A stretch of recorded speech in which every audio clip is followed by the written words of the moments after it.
Good morning, Theodore from Student Paramedics here. Now today we're going to talk about what actually happens when someone suffers a collapsed lung, known in the medical world as a pneumothorax.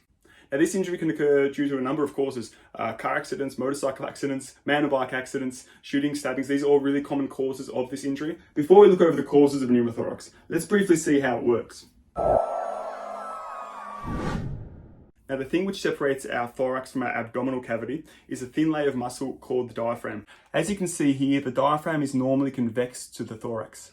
Now when it contracts, it expands the pleural cavity, or this thoracic cavity here where the lungs are housed in, causing negative pressure to inflate the lungs, as can be seen in this rudimentary model. So this finger over glove here is the lungs. This is the pleural cavity here, this part of the syringe, and the plunger here is going to be the diaphragm. So as we push the plunger in, the lungs collapse, and as we pull the plunger out, the lungs inflate.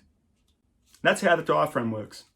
Now, a pneumothorax, or collapsed lung, occurs when this relationship between intrathoracic pressure and the diaphragm doesn't work. There's three main causes of a collapsed lung or pneumothorax actually occurring in a person, and these are spontaneous, iatrogenic, and traumatic. Now, spontaneous pneumothoraces are split up into two categories, that's primary and secondary. Primary spontaneous pneumothorax occurs in otherwise healthy people, where a small tear in the outer part of the lung allows air to travel from inside the lung into that pleural cavity, causing air to build up within that pleural cavity and compressing the lung. Secondary spontaneous pneumothoraces occur in people with lung disease. Think of people with COPD or chronic bronchitis, where the integrity of the wall is remodeled, is deteriorated, and the same sort of tear can occur when that same air escape into the pleural cavity. Now, a iatrogenic pneumothorax can occur during mechanical ventilation if that ventilatory pressure is too forceful and too powerful, causing barotrauma to the lung. And finally, a traumatic pneumothorax can occur due to either direct damage to the lung tissue itself through broken ribs, shearing forces, blunt trauma, or due to connection with the outer environment to the pleural cavity from a penetrating wound. Regardless of the etiology, there's going to be an imbalance of pressure between the inside and outside of the lungs within the thoracic cavity. So here's how you're going to be able to recognize, or at least suspect, that someone's got a collapsed lung.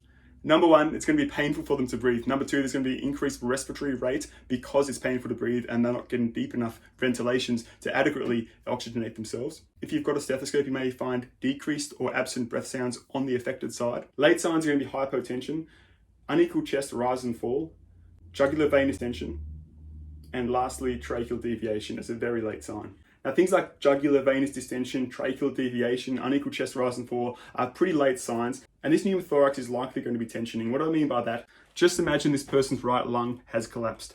As air keeps building up, the lung gets squashed smaller and smaller. More air is coming into this pleural space, pushing this lung across, and it's also putting pressure on the heart. Now, things like jugular venous distension occur when there is this pressure on the heart. Decrease in venous return. It means there's going to be a backlog or congestion of blood throughout your venous system, easily seen in your jugular veins. This is going to result in decreased preload and therefore hypotension. Alright, so how should a patient be managed who's suffering from this condition? For spontaneous pneumothorax, high flow oxygenation and rapid transport to hospital is required. Now, if it's critical and that pneumothorax is progressing, on the way to hospital, a paramedic or a doctor may choose to detension it to prevent its progression into a tension pneumothorax. To do that, they would insert a catheter at one of two predefined anatomical landmarks. Now, for closed traumatic pneumothoraces, this is the result of blunt trauma or shearing forces. The management is going to be the same: high flow oxygenation, rapid transport to hospital, and if needed, detensioning. Now, for traumatic pneumothoraces, which are the result of penetrating trauma, air is entering the pleural cavity through an external wound, and this needs to be occluded in order to prevent further development of that pneumothorax. Now, there are a number of ways that you can do this. There are videos circulating on the internet where people use a packet of chips or crisps to occlude a sucking chest wound. However, best evidence practice suggests using a vented chest seal specifically manufactured for this type of injury. We're going to go through how to use one of these in the next video. To make sure you don't miss it, please subscribe to this channel and make sure you click the notification bell and select all videos. Thanks for watching.